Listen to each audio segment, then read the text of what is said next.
कहानी की शुरुआत में हमें हैना और उसके हस्बैंड को दिखाया जाता है और ये इस समय अपने फादर के घर जा रहे होते हैं क्योंकि आज उनका 75वां बर्थडे है और इसी खुशी के मौके पर उन्होंने अपने सभी बच्चों को घर पे बुलाया होता है। अब यहाँ पे हैना उससे कहती है कि तुम्हारे डैड ने मुझे तो नहीं बुलाया था, कहीं ऐसा तो नहीं होगा कि उन्हें मेरा आना अच्छा ना लगे। अब वो जवाब देता है कि नहीं, ऐसा कुछ नहीं होगा, आखिरकार मैंने तुमसे शादी करी है, तुम भी अब फैमिली का हिस्सा हो, तो तुम्हारा भी इस फंक्शन पे आने का हक बनता है। अब वो दोनों अपनी गाड़ी को अपने पापा के आलीशान घर के आगे रोकते हैं जहाँ पे हैना के हस्बैंड के भाई बहन भी आए हुए थे। उसका एक भाई और 2 बहनें थी। यहाँ पे सभी आपस में मिलके काफी खुश होते हैं, लेकिन वो लोग हैना को देख के खुश नहीं थे क्योंकि उन लोगों का यह मानना था कि हैना ने सिर्फ उसके भाई से शादी इसलिए करी है ताकि वो उसके पैसों पर कब्जा कर सके। अब यहाँ पे सभी लोग ये डिस्कशन कर ही रहे होते हैं कि आखिर उनके डैड ने यहाँ पे उन्हें क्यों बुलाया, लेकिन तभी यहाँ पे उनके डैड का एक गार्ड आ जाता है जो उनसे कहता है कि मास्टर ने आप सभी को किसी खास वजह से यहाँ बुलाया है और वो आप सभी का इंतजार अंदर कर रहे हैं। अब वो उन्हें बताता है कि वो ऊपर वाले कमरे में है और फिर सभी लोग ऊपर जाने लगते हैं जहाँ पे इस समय उनके डैड उनका इंतजार कर रहे होते हैं।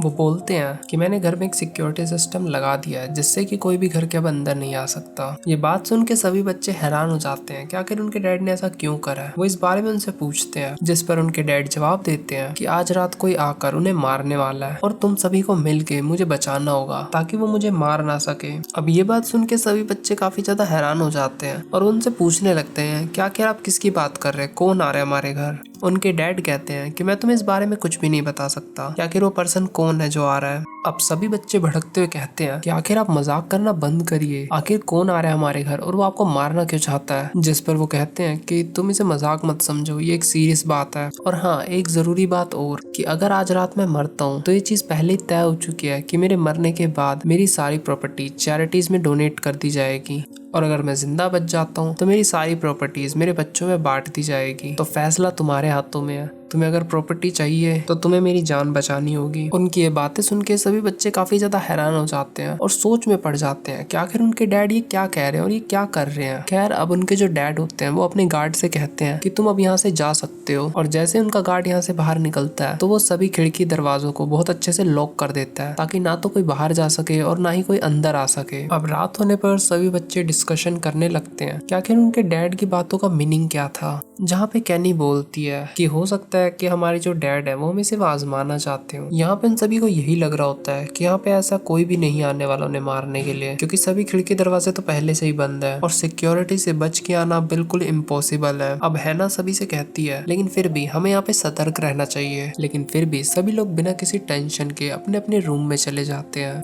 लेकिन यहाँ पे कैमी अपने रूम में नहीं जाती, वो नीचे वाले फ्लोर में आ जाती है जहाँ पे बहुत सारी शराब रखी हुई थी। यहाँ पे एक्चुअल में वो शराब लेने के लिए आई होती है, लेकिन तभी उसे ऊपर से कुछ आवाज आती है और जब वो आवाज के पीछे जाती है तो वहाँ पे कोई नहीं होता। फिर उसे नीचे से किसी की आवाज आने लगती है जहाँ से वो आई थी। अब इस बार वो काफी ज्यादा डर चुकी थी और वो गेट को खोलने का ट्राई करती है, लेकिन यहाँ पे वो गेट नहीं खुल रहा होता। लेकिन किस्मत से उसका भाई उसके लिए दरवाजा खोल देता है और वो उससे पूछता है कि आखिर तुम यहाँ पे इतनी रात को कर क्या रही हो। कैमी उसे जवाब देती है कि उसे किसी के नीचे होने का एहसास हुआ है, जिसपे उसका भाई कहता है ये सिर्फ तुम्हारा वहम हो सकता है क्योंकि नीचे कोई भी नहीं है, अब जाओ और चुपचाप सो जाओ। दूसरी तरफ हैना का हस्बैंड उसे अपने फादर के पास ले आता है जहाँ पर उसके डैड उससे कहते हैं कि मुझे खुशी है कि तुम हैना को अपने साथ लाए हो, लेकिन मैं इसे अभी भी अपनी फैमिली का हिस्सा नहीं मानता और इसीलिए मैंने तुम्हें मना करा था कि हैना को यहाँ पे मत लाना। तो वो जवाब देता है कि अब हैना से मैंने शादी की है तो ये भी हमारी फैमिली का हिस्सा है और इसे यहाँ आने का पूरा हक है। और इसी समय हम देखते हैं कि उसका भाई जो कि पोल खेल रहा था और इसी समय उसका ग्लास खुद से ही गिर जाता है,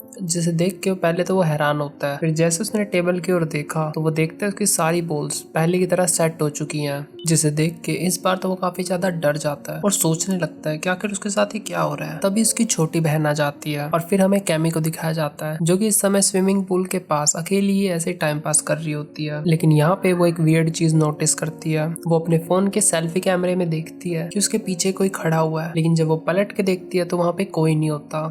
जिस बात से वो ज्यादा डरती तो नहीं है, लेकिन वो बोलने लगती है कि अगर कोई यहाँ पे है तो सामने आओ। फिर वो ये सोचने लगते है कि शायद ही उसका वहम था और फिर वो स्विमिंग पूल में अपने पैर डाल के बैठ जाती है। फिर तभी कोई उसे बेरहमी से पकड़ के स्विमिंग पूल में गिरा देता है और उसके माथे को काट देता है। फिर हमें दोनों भाई बहनों को दिखाया जाता है जो कि आपस में बात कर रहे होते हैं। फिर तभी यहाँ पे हैना और उसका हस्बैंड आ जाते हैं जो कि उनसे पूछते हैं कि आखिर कैमी कहाँ पे है, वो काफी देर से दिखाई नहीं दे रही। फिर वो उसे ढूंढते हुए स्विमिंग पूल के पास आते हैं। जहाँ पे उन सभी को उसकी लाश मिलती है। इस घटना को देखकर सभी हैरान थे, लेकिन सबके मन में एक ही सवाल था कि आखिर ऐसा किसने करा है। फिर कैमी का भाई कहता है कि हम तो उसके भाई बहन है, हम तो उसे नहीं मार सकते, लेकिन हम में से एक यहाँ पे गैर मौजूद है जो कि उसे मार सकती है। फिर हैना का हस्बैंड समझ जाता है कि यहाँ पे उसकी वाइफ की बात हो रही है। फिर वो उठ खड़ा होता है और कहता है कि देखो तुम हद पार कर रहे हो, मेरी वाइफ ऐसा नहीं कर सकती, और वैसे भी वो तो हर समय मेरे साथ ही थी, तो तुम उस पर झूठा इल्जाम नहीं लगा सकते। लेकिन यहाँ पे उन दोनों का ये मानना था कि अगर घर के सारे दरवाजे खिड़की बंद है तो कोई बाहर का इंसान कैमी को कैसे मार सकता है। तो इसीलिए हमारा पहला शक हैना पे बैठता है। और जब उनके डैड को पता चलता है कि उनकी एक बेटी मारी गई है तो वो उसकी लाश के पास आके रोने लगते हैं। सभी पूछते हैं कि आखिर इसको मारने वाला कौन है। डैड उन्हें बताते हैं कि इस घर में एक आत्मा मौजूद है जिसने कैमी को मार के हमसे छीन लिया है, और इसका रीजन मैं हूँ क्योंकि मैंने उससे कुछ बिजनेस डील करी है जिसकी वजह से उसने कैमी को मार दिया। ये सुन के तो सभी और भी ज्यादा हैरान हो जाते हैं और वो उनसे पूछते हैं कि आखिर आपने किस तरह की डील करी है। लेकिन यहाँ पर भी उसके डैड उन्हें ज्यादा जवाब नहीं देते। इसके बजाय वो कहते हैं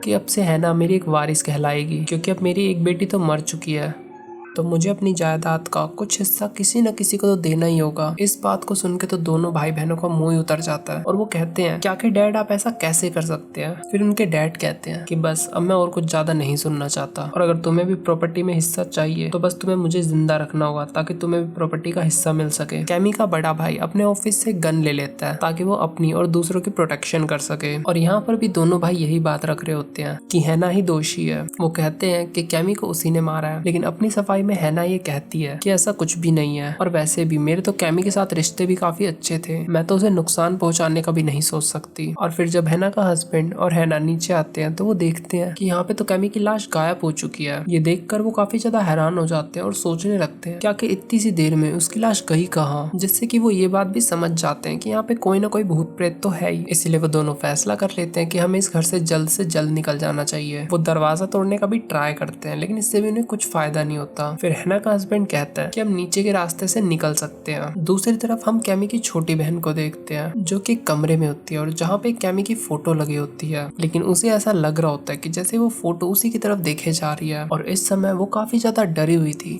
लेकिन तभी यहाँ पे उसका भाई आ जाता है। अब यहाँ पे उसका भाई उसे शांत करते हुए कहता है कि मैं डैड को बचाने के लिए किसी भी हद तक जा सकता हूँ, और मुझे यहाँ पे लगता है कि हैना और मेरा भाई मिले हुए हैं, और अब तक घर में जो भी कुछ हुआ है ये उन्हीं दोनों का प्लान है, और ये सब कुछ वो पैसे और प्रॉपर्टी के लिए कर रहे हैं, लेकिन हम उन्हें रोक के ही रहेंगे। लेकिन दूसरी तरफ हैना और उसका हस्बैंड इस समय नीचे थे और बाहर जाने का रास्ता ढूंढ रहे होते हैं, लेकिन यहाँ पे उन्हें पता चलता है कि यहाँ पर भी सब कुछ लॉक है। तभी हैना को एक जाने का रास्ता मिलता है। अब हैना उस पतली सी जगह से निकलने का ट्राई तो करती है, लेकिन वो वहाँ पे फंस जाती है। फिर दूसरी तरफ से उसे एक साया दिखाई देता है जिसे देख के वो डर जाती है और अपने हस्बैंड से कहती है प्लीज मुझे जल्दी से यहाँ से बाहर निकालो, वहाँ पे मैंने कुछ देखा है। उसका हस्बैंड उसे किसी न किसी तरह निकाल लेता है और फिर वो दोनों भागने लगते हैं, लेकिन भागते समय उन्हें कुछ अजीब चीजें दिखाई देती है, जैसे की कोई डीमन उनका पीछा कर रहा है। और अब वो दोनों उस डीमन से भागते भागते कब लॉकर में पहुंच जाते हैं उन्हें पता ही नहीं चलता। और फिर बाहर से कैमी का भाई उस लॉकर को बंद कर देता है, यानी कि अब ये दोनों इस लॉकर में फंस चुके हैं। अब यहाँ पे हैना का हस्बैंड उसे बताता है कि अगर इस लॉकर का टेम्परेचर 0 डिग्री से कम हो जाता है तो हम मर सकते हैं, तो इसीलिए हमें यहाँ से किसी न किसी तरह निकलना ही होगा। अब वो दोनों यहाँ से निकलने के लिए ट्राई करने लगते हैं। दूसरी तरफ कैमी के भाई बहन अपने डैड के पास जाने लगते हैं, लेकिन तभी उन्हें रास्ते में एक अजीब सी आवाज आने लगती है, और फिर तभी कैमी की बहन हवा में उड़ने लगती है, और देखते ही देखते कोई अनजान ताकत उसे घसीटते हुए रूम में ले जाती है। और जब उसे उस कमरे में होश आता है तो वो देखती है कि यहाँ पे उस डीमन के पैरों के निशान है, और जब वो कैमी की पेंटिंग की तरफ देखती है तो उसके माथे पर से खून आने लगता है। और फिर अचानक कैमी पेंटिंग से बाहर आ जाती है और अपनी बहन पे हमला कर देती है। ये देख के वो काफी ज्यादा डर जाती है और फिर वो उस पे उल्टी कर देती है। फिर तभी कैमी का भाई गन लेके आ जाता है और वो कहता है कि मेरी बहन से दूर हो जाओ, और फिर वो निशाना लगा के शूट कर देता है। लेकिन फिर वो तभी देखता है कि एक्चुअल में गोली उसे नहीं उसकी छोटी बहन को लगी है, जिससे कि वहीं उसकी डेथ हो जाती है, यानी कि उसने अनजाने में अपनी ही छोटी बहन को मार दिया। इस बात से उसे काफी ज्यादा दुख होता है, और यहाँ पे अब जाके उसे यकीन आ जाता है कि ये सब कुछ हैना नहीं कर रही, यहाँ पे एक्चुअल में कोई ना कोई स्पिरिट या घोस्ट है। दूसरी तरफ हम हैना और उसके हस्बैंड को देखते हैं जो कि इस टैंक में अभी भी बंद थे और यहाँ का ऑक्सीजन लेवल लगातार गिरता जा रहा था। तभी उनका भाई दरवाजा खोल के उनकी जान बचा लेता है और फिर वो उनसे कहता है कि मैंने जो देखा तुम उस पर यकीन नहीं करोगे, शायद मैंने एक डीमन को देखा है। और वो दोनों कहते हैं कि हमें तुम्हारी बात पे यकीन है क्योंकि हमने भी डीमन देखा है। और फिर वो उससे कहते हैं कि अगर हमें जिंदा रहना है तो इस घर को छोड़ के भागना होगा। अब यहाँ पे उनका भाई उससे कहता है कि तुम दोनों जाओ और राइट साइड के रूम्स को चेक करो, वहाँ पे जरूर कोई बाहर निकलने की जगह होगी। और मैं लेफ्ट पे जाता हूँ, वहाँ पे शायद कुछ मिल जाए। और जब वो दोनों राइट साइड जाते हैं तो वहाँ पे उन्हें डीमन मिल जाता है, जिससे बचने के लिए वो बुक शेल्फ के पीछे जाने लगते हैं जहाँ पर उन्हें खुफिया रास्ता मिलता है। और जब वो उस रूम को खोलते हैं तो उन्हें डीमन से जुड़ी हुई काफी सारी चीजें दिखाई देती हैं। और अब उनकी कंफ्यूजन बढ़ती जा रही थी। उन्हें समझ में नहीं आ रहा होता कि उनके डैड ने आखिर ऐसा क्या किया था कि डीमन सभी को जान से मार रहा है। लेकिन दूसरी तरफ कैमी का भाई अकेला होता है और वो डीमन कैमी का रूप लेके उसके सामने आ जाता है, जिसकी वजह से वो काफी ज्यादा डर जाता है और बैलेंस खराब होने की वजह से वो सीधा सीढ़ियों से नीचे गिर जाता है, जिसकी वजह से उसकी हड्डियां टूट जाती हैं। अब इस वजह से वो यहाँ से भाग भी नहीं सकता। फिर वो डीमन उसके पास आता है और अब वो उसे गले से लगाकर उसके शरीर का सारा खून पी जाता है, जिसकी वजह से उसका जिस्म सूखने लगता है और उसकी वहीं पे डेथ हो जाती है। और दोनों जब उसके चिल्लाने की आवाज सुन के वहाँ पे आते हैं तो वो देखते हैं कि यहाँ पे तो कुछ भी नहीं है। लेकिन यहाँ पे उन दोनों को उसकी गन दिखाई देती है, जिससे कि वो समझ जाते हैं कि उनका भाई भी अब मारा जा चुका है। अब फिर वो भागते हुए अपने डैड के रूम में जाते हैं क्योंकि उन्हें ऐसा लग रहा होता है कि उनके डैड अकेले हैं और हो सकता है डीमन उनपे भी हमला कर दे। अब यहाँ पे वो अपने डैड से ये भी पूछता है कि आखिर यहाँ पे चल क्या रहा है, वो डीमन सभी को क्यों जान से मार रहा है और आखिर आपने क्या डील करी थी, आप हमें सब कुछ सच सच बताइए। अब यहाँ पे फाइनली उसके डैड सब कुछ सच सच बता देते हैं। वो कहते हैं कि इस घर में एक डीमन है, जिससे कि मैंने एक डील करी है कि अगर मैं अपने सभी बच्चों को सैक्रिफाइस कर दूंगा तो मैं अमर हो जाऊंगा और यही एक रीजन है कि वो डीमन मेरे सभी बच्चों को मार रहा है। और ये बात कहने के बाद वो एक गन उठाता है और अपने ही बच्चे को गोली मार देता है, जिससे कि वहीं पे उसकी मौत हो जाती है। अब हैना इस चीज को देख के काफी ज्यादा डर जाती है और रोने लगती है। अब यहाँ पे डैड बोलते हैं कि वैसे तो तुम मेरी फैमिली की नहीं हो, लेकिन तुम्हें भी यहाँ पे मरना होगा। फिर वो उसे भी शूट कर देते हैं, लेकिन यहाँ पे गोली हैना के हाथ को टच करके निकल जाती है, जिसकी वजह से वो थोड़ा जख्मी तो हो जाती है, लेकिन वो उनपे थोड़ा सा अटैक करके वहाँ से भाग जाती है। फिर तभी हैना का डैड उसके पीछे भागने लगता है, लेकिन हैना एक अच्छी जगह छुपी हुई थी। इस समय उसका डैड उसे काफी कुछ भला बुरा बोल रहा होता है, जिसे सुन के हैना को रोना आ जाता है। लेकिन तभी हैना को वही शॉटगन दिखाई देती है जो कि उसके हस्बैंड के भाई के पास थी, जिसे उठाकर वो अपने डैड को शूट कर देती है। और तभी एक फर्नीचर उसके ऊपर गिर जाता है, जिससे कि वो बुरी तरह फंस जाता है। हैना उससे कहती है कि तुम्हारा बेटा और मैं तुम्हारे लिए एक बर्थडे गिफ्ट लाए थे, जो कि अभी तक मैंने तुम्हें नहीं दिखाया है, और अब जब तुम मरने ही वाले हो तो मैं तुम्हें वो गिफ्ट दिखाना चाहती हूँ। अब वो उसे एक अल्ट्रासाउंड की तस्वीर दिखाते हुए कहती है कि मैं जल्द ही माँ बनने वाली हूँ, यानी कि ये बच्चा भी आप ही की ब्लड लाइन का है, मतलब आप इस फैमिली के आखिरी मेंबर नहीं हो, जिसकी वजह से आप अमर नहीं बन पाओगे अब। और हाँ, एक बात और अब यही बच्चा इस प्रॉपर्टी का मालिक भी बनेगा, क्योंकि देखा जाए तो अब अकेला वारिस अब यही बचता है। फिर यहाँ पे वो डीमन आ जाता है और फिर उस बूढ़े इंसान को जिंदा ही खा जाता है। इसके बाद हैना एक अंधेरे से कमरे में आके बैठ जाती है और अपनी पुरानी फोटोज देखने लगती है, जिसमें कि वो याद कर रही होती है कि उसने कितना अच्छा समय बिताया था। और इसी के साथ ये मूवी यहीं पे खत्म हो जाती है।